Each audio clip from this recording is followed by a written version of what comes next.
Isang mapagpalang gabi po sa bawat isa po sa atin. Hallelujah. Purihin po ang pangalan ng Panginoon. Merry Christmas po at sana po lagi po tayong malusog. Lalo na po sa salita ng ating pong Panginoon.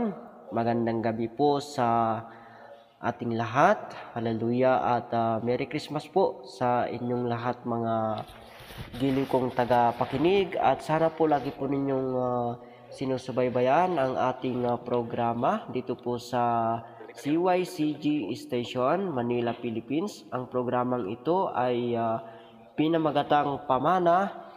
Mapapakinggan ito tuwing gabi ng Tuesday, Thursday, and Saturday. Hallelujah! At ang programang ito ay inihandog sa inyo ng Lord Jesus Christ Lifeline Church, Baguio City at sa mga ibang outreach po ng aming church. At ang aming church po ay matatagpuan dito po sa Asmin Street, Upper QM, Baguio City. At meron din po kaming outreach doon sa Ramos Tarlac at doon sa Dagupan City, doon po sa Binloc, Dagupan City. At meron din po kaming outreach dito po sa La Trinidad, KM4. At hallelujah, at meron din po kaming outreach doon po sa Bulacan. At sana po kung kayo po ay wala pang dinadaluan na church, ay maaari po kayong pumunta sa mga outreach po namin. Hallelujah. At maaari din po kayong dumalo sa aming church every Sunday. Nag-umpisa po ito ng 9 o'clock to 11:30. Hallelujah. Ayan, at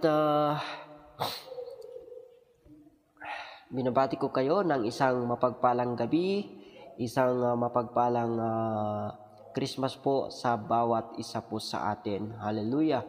At nais po namin kayong invitein sa aming Christmas program sa darating po na December 22 dito po sa Upper QM, Baguio City. Hallelujah. At maaari po kayong dumalo upang mapakinggan po ninyo ang salita ng ating pong Panginoong Diyos. At dumalo lang po kayo mga giliw kong tagapakinig kung wala po kayong church na dinadaluan. Hallelujah. Okay, at muli po tayo po ay mag-aral ng salita ng Panginoon. Pero bago po yan mga giliw kong tagapakinig, nais ko munang batiin ang aming head pastor, Pastor Nelson Ferrer, at ganoon din po ang kanyang may bahay, kay Sister Elisa, at ganoon din po sa kanilang dalawang anak, kay Jeremy Muraya at Judah Micaela. Pagpalain po kayo ng Panginoon. Magandang gabi rin kay Pastor J.R. Carizal, kay Jael, Sister Emily at Brother Jeriel. Ganoon din po kay Nanay Esmin at ganoon din po kay Nanay Milagros Carizal, diyan po sa Cagayan o Rizal. Hallelujah. Pagpalain po kayo ng Panginoon. Magandang gabi rin kay Brother Elmo Domangas, Sister Jenny, Brother Christian, Sister Daisy at Syra. Ganun din po sa inyong nanay. Pagpalain po kayo ng Panginoon. Magandang gabi rin po kay Pastor Israel Galvez, Sister Loresa, at sa inyong tatlong anak. Pagpalain kayo ng Diyos. Magandang gabi rin kay Pastor Ever Basatan, Sister Teresa, Brother Paul, Luke, EJ, and Eli. Pagpalain kayo ng ating Panginoon. Magandang gabi rin po kay Sister Janet Tolentino, kay Sister Jaja, Enzo, and Janjan. Ganon din po kay Brother Rodel. Pagpalain kayo ng Diyos. Magandang gabi rin kay Nanay Rosie. Pagpalain kayo ng Panginoon. Ganon din po kay Sister Marie, Brother Jojo, Sister Angelica, Jones, Joel, and MJ. Pagpalain kayo ng Panginoon. Magandang gabi rin po kay Sister Geraldine Gaymen, Sister Janet Yapyap, Nanay Estrella Ramos. Ganon din po kay Nanay Jesusa. Pagpalain kayo ng Panginoon. Magandang gabi rin kay Sister Alma Mona Torres, Brother Proy, At Sister Bethel, pagpalain kayo ng Panginoon. Magandang gabi rin kay Sister Bell Punsalan, kay Brother Joey, at ganun din po sa inyong mga anak. Pagpalain kayo ng Diyos. Magandang gabi rin po kay Sister Eden Diwag, Brother Melchor, Clarence at Jairo. Pagpalain kayo ng Panginoon.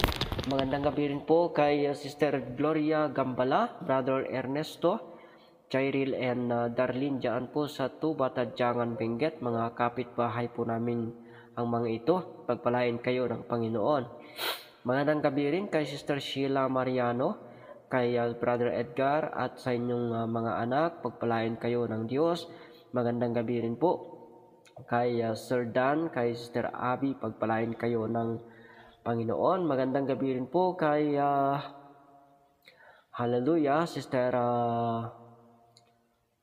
Arlene. Pagpalain kayo ng Panginoon. At ganoon din po ang aming mga pamilya dyan po sa Apayao Province, Cagayan, at dyan po sa La Union. Pagpalain kayo ng Diyos. Magandang gabi rin po kay Hallelujah. Hallelujah. At sa lahat po ng mga kapatiran dito po sa Baguio, pagpalain kayo ng Panginoon. Magandang gabi rin sa Bulacan Chapter, sa Tarlac, Pastor Jess, Pastor Mac John, at Brother Johnny, at sa inyong mga kapatiran dyan. Pagpalain kayo ng Panginoong Diyos. Magandang gabi rin kay Pastor Jonathan Agudon, Sister Rosie, Brother Jonathan, at sa inyong mga kapatiran dyan sa Dagupan. Magandang gabi po sa inyong lahat. Magandang gabi rin dyan sa La Trinidad, Sister Raquel,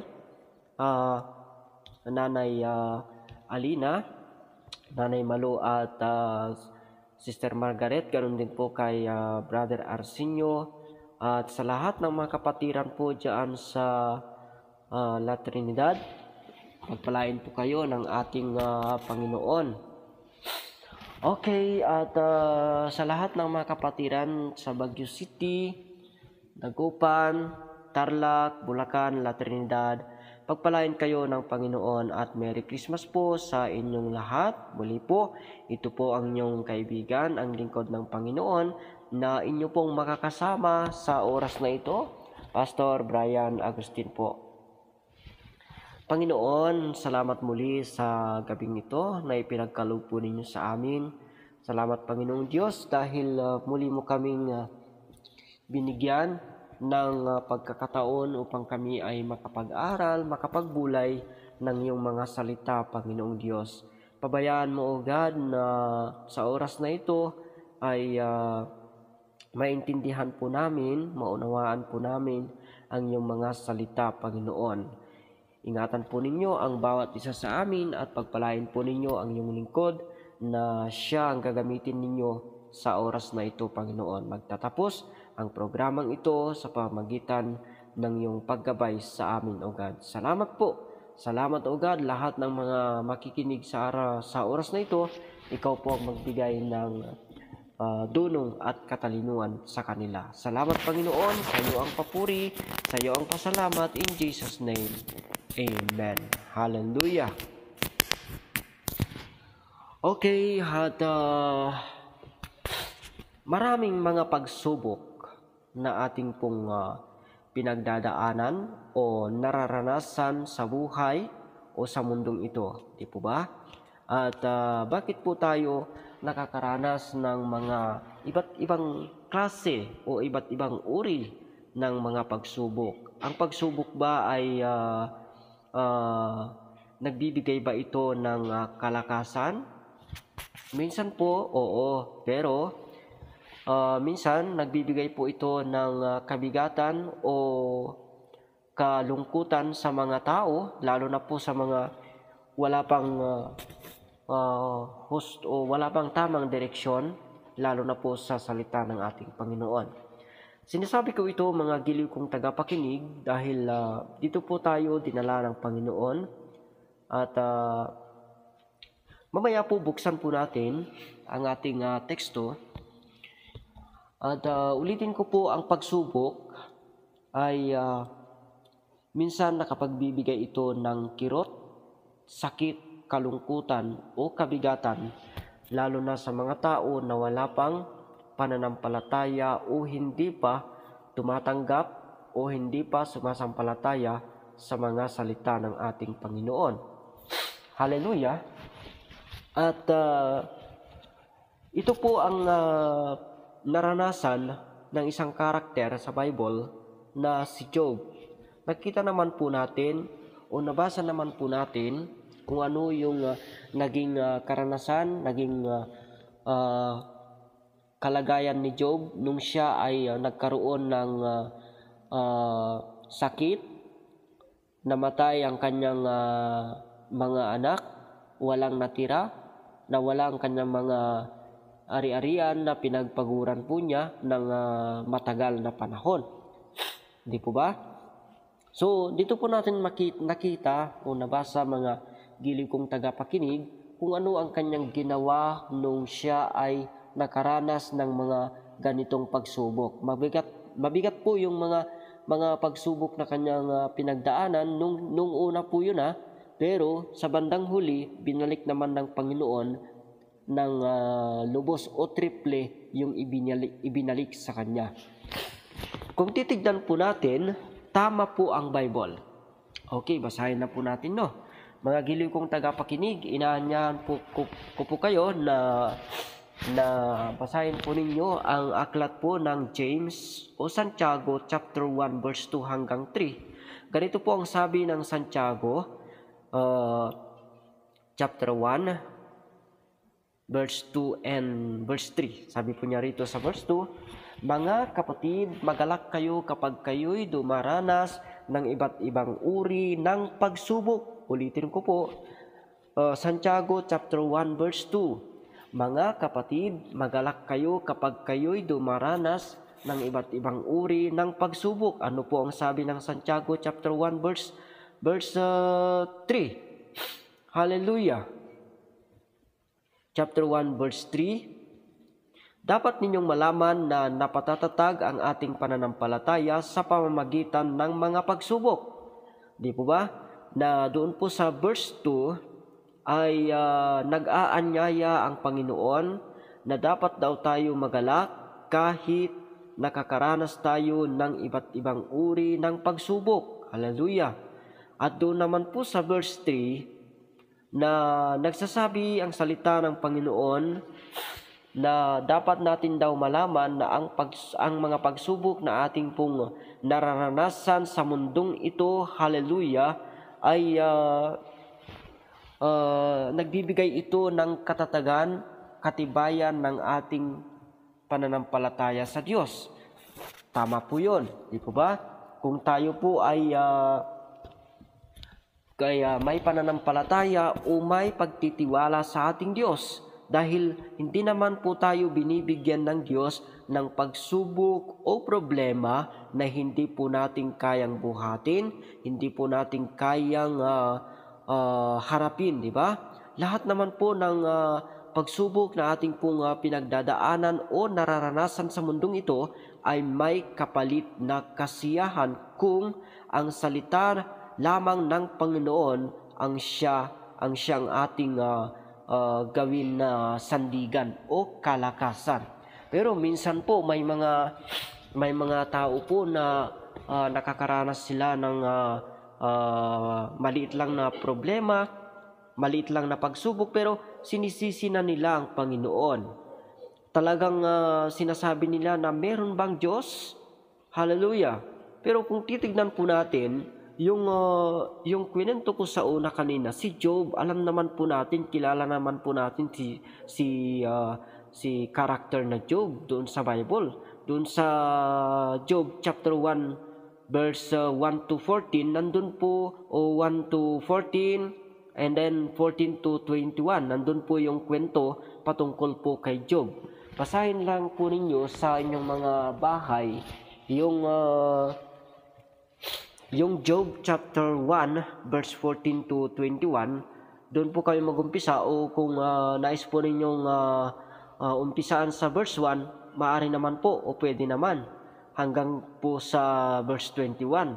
At doon po kasi makikita natin doon kasi yung naging karanasan ni Job nung siya ay hindi pa nagkaroon ng malalang sakit at hindi pa namatay ang kanyang mga tauhan, mga anak, at hindi pa nawala yung mga kanyang pinagpaguran na kaari-arian.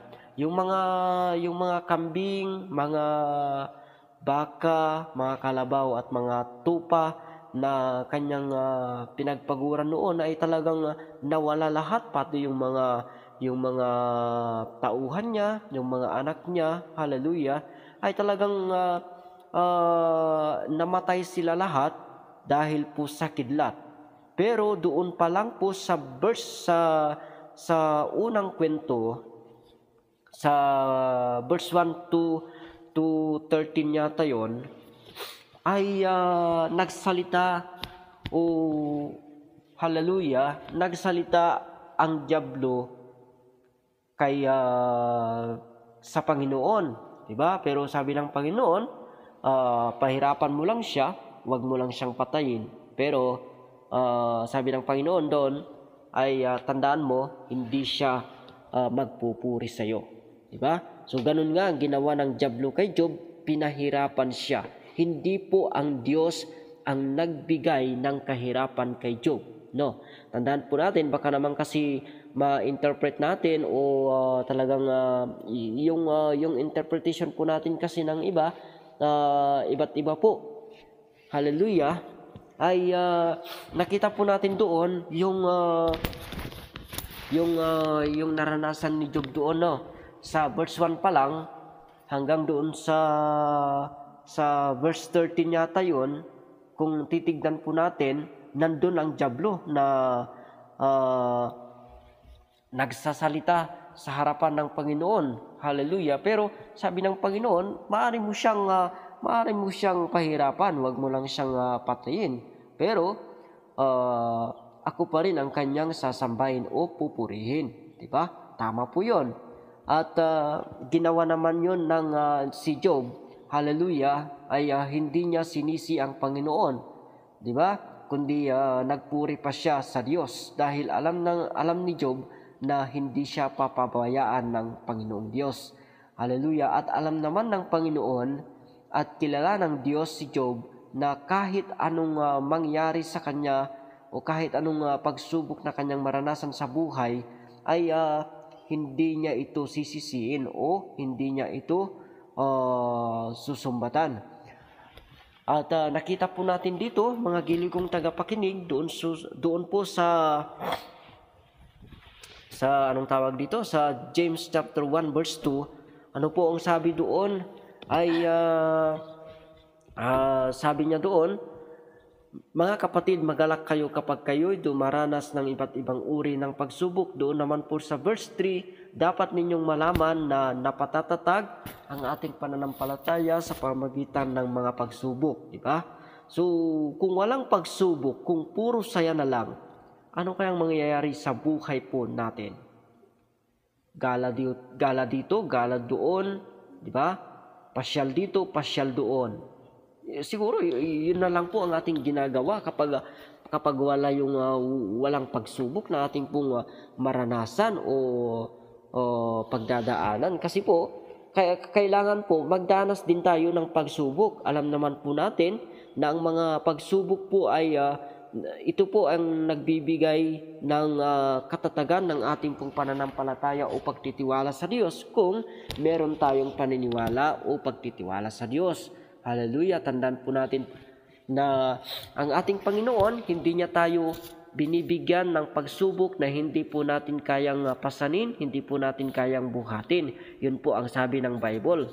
At tandaan po natin, ang ating Panginoon, naparito siya upang tayo ay iligtas. Hallelujah. At upang tayo ay bigyan ng kasiyahan at upang tayo ay bigyan niya ng buhay na walang hanggan. Hallelujah. Tandaan po natin yon.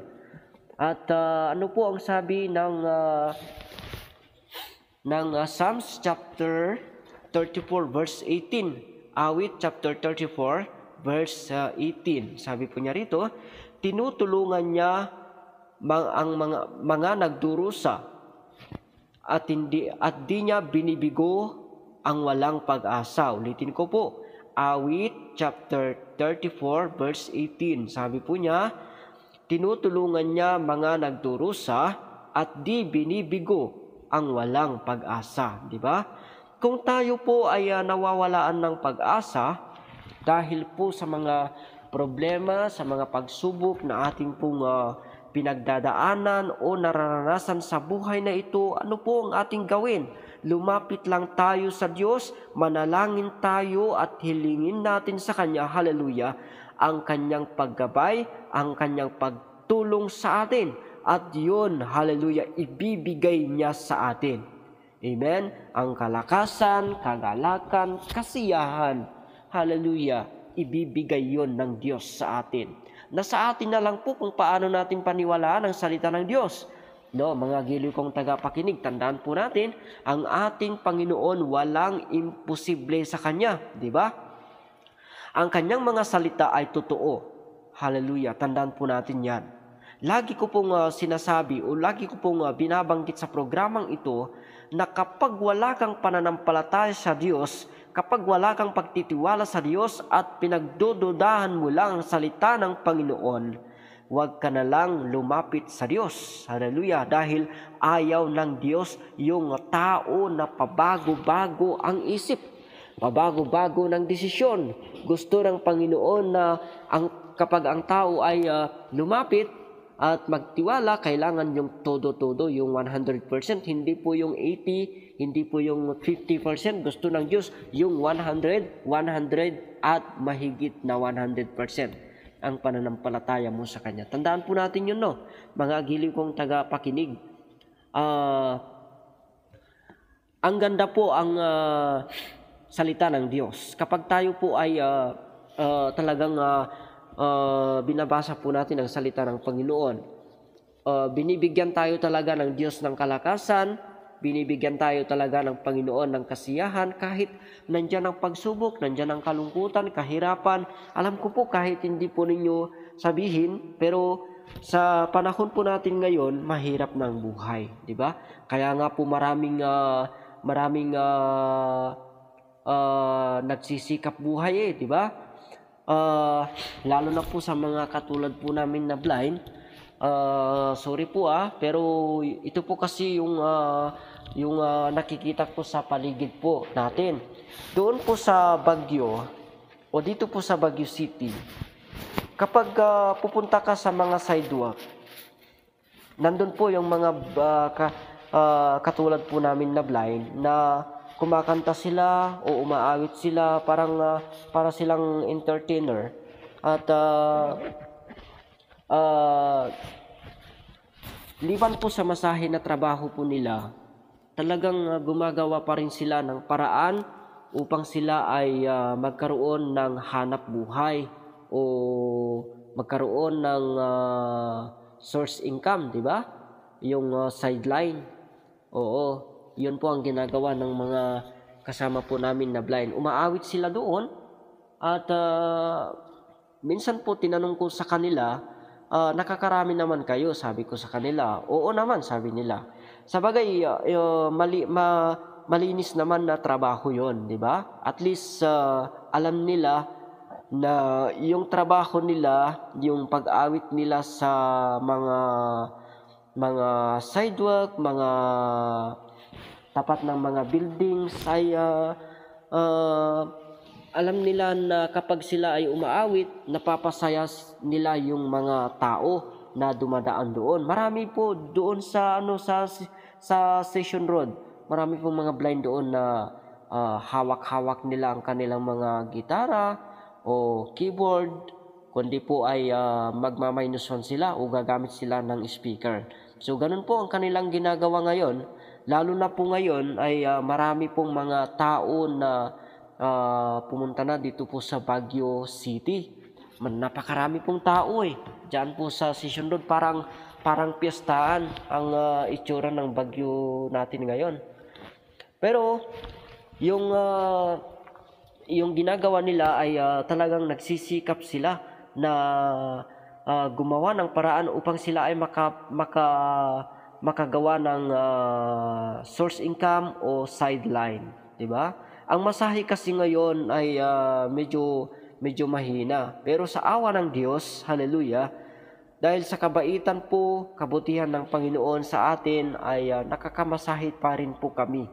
Hallelujah. At salamat naman sa Diyos dahil ibinibigay niya naman ang mga kailangan po natin sa araw-araw, di ba? Ay kung titignan po natin, napakabait po ang ating Panginoon. Hallelujah. At kung titignan po natin, ay wala pong pagsubok na ibinibigay ng Diyos na hindi natin kayang buhatin o hindi natin kayang harapin. Ano po ang sabi ng salita ng Panginoon? Kapag tayo po ay nakakaranas ng pagsubok, magtiwala lang tayo sa Diyos, no? Manalig lang tayo sa Diyos, sumampalataya lang tayo sa Panginoon dahil ang ating Diyos hindi niya tayo pinapabayaan, kundi tayo ay kanyang iniingatan, tayo ay kanyang ginagabayan, tayo ay kanyang tinutulungan. Ayon po yan sa salita ng Diyos na binasa po natin kanina sa Psalms chapter 34 verse 18. Hallelujah. Ano po ang sabi ng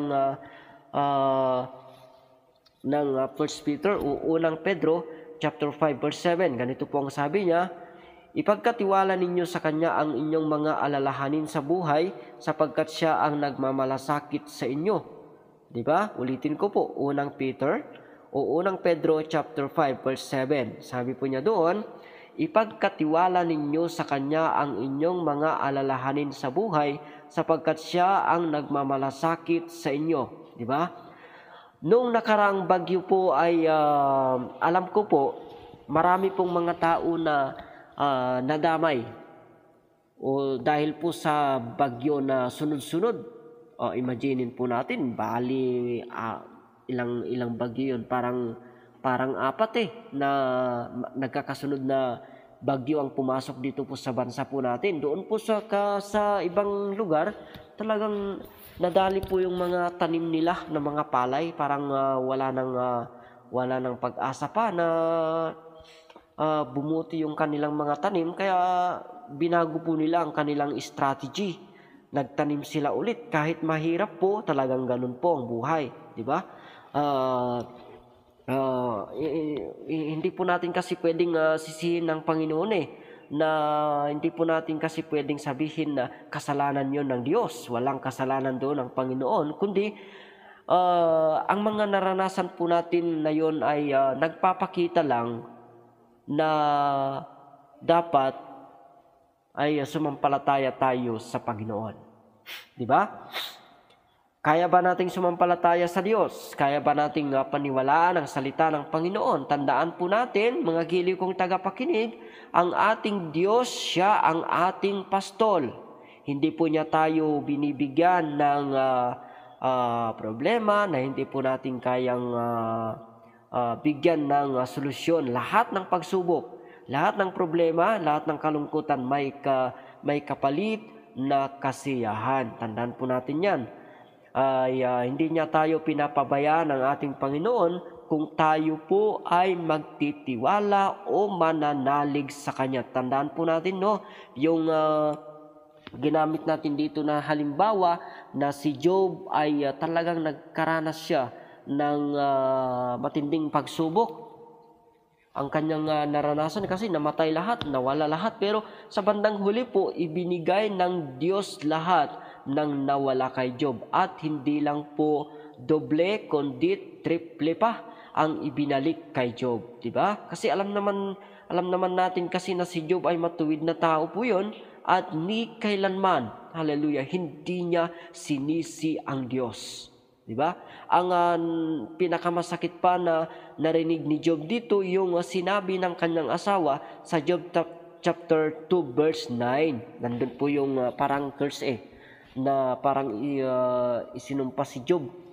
Yung kanyang asawa rin ang nagsabi ng curse sa kanya. Hallelujah. Parang sinasabi doon na ni Job ay isumpa na niya ang kanyang Panginoon at mamatay na siya. Pero isa lang ang sagot ni Job doon. 'Di ba? Ano pong sagot niya doon? Hallelujah. Bakit kasayahan lang ba ang ating pwedeng tatanggapin sa Diyos? Hindi ba tayo pwedeng tumanggap ng parusa o pagsubok, di ba? Yung parusa na sinasabi doon ay yung hindi parusa na para sa mga may kasalanan, kundi para po yun, yung parusang yon ay pagsubok yon. Parang tinitesting lang tayo ng Panginoon minsan. Kaya si Job, tinisting siya ng Diyos. Amen. Tinisting siya ng Diyos at tinisting lang ng Panginoon kung gaano katatag, gaano kalaki, gaano katibay ang pananampalataya ni Job sa Panginoon. Tandaan po natin yun, no? Na kapag tayo po ay nakakaranas ng pagsubok sa mundong ito, testing lang po yun sa atin. Huwag po nating sabihin, pinabayaan yata ng Diyos. Hindi yata ako mahal ng Diyos. Huwag po nating sabihin ng ganon dahil lahat tayo, masama man o mabuti. Tandaan po natin yung John 3:16, hallelujah. Nandun po yun yung pag-ibig ng Diyos na walang hanggan. Kaya ibinigay niya ang kanyang bugtong na anak. Amen. Nandun po yun, yung love ng Panginoon sa atin. Kahit minsan ay sinisisi natin siya, kahit minsan ay hindi natin siya pinapansin, tandaan po natin, nandun ang salita ng ating Panginoon.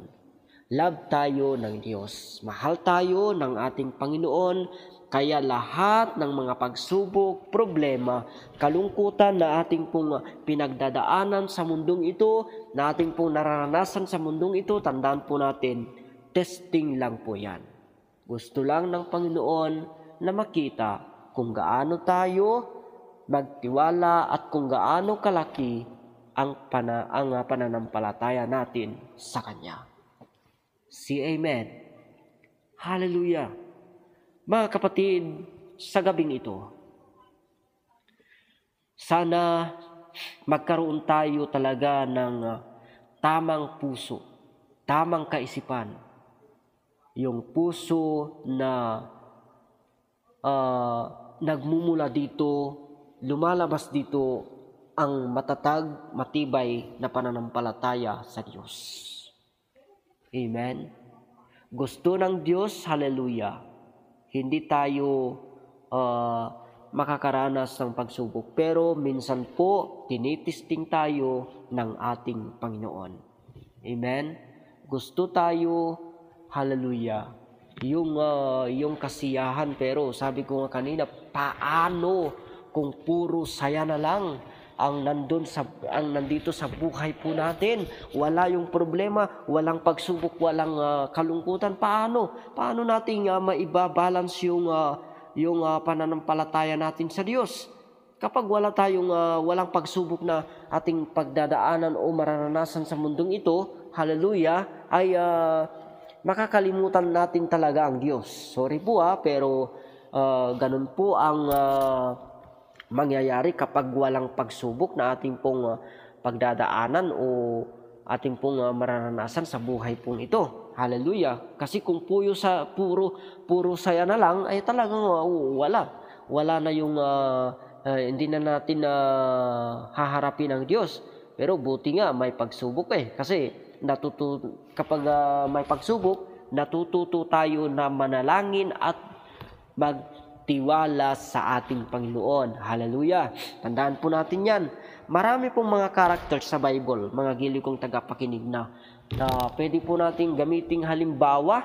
Hallelujah. Tandaan po natin ang ating Panginoon, hindi sila binigyan ng Diyos ng malalaking pagsubok, kundi ang ibinigay ng Diyos sa kanila, hallelujah, yung testing lang, gaya ni Job, hallelujah, di ba? Gaya ni Job, hallelujah, namatay lahat pero ibinalik lahat sa kanya yon.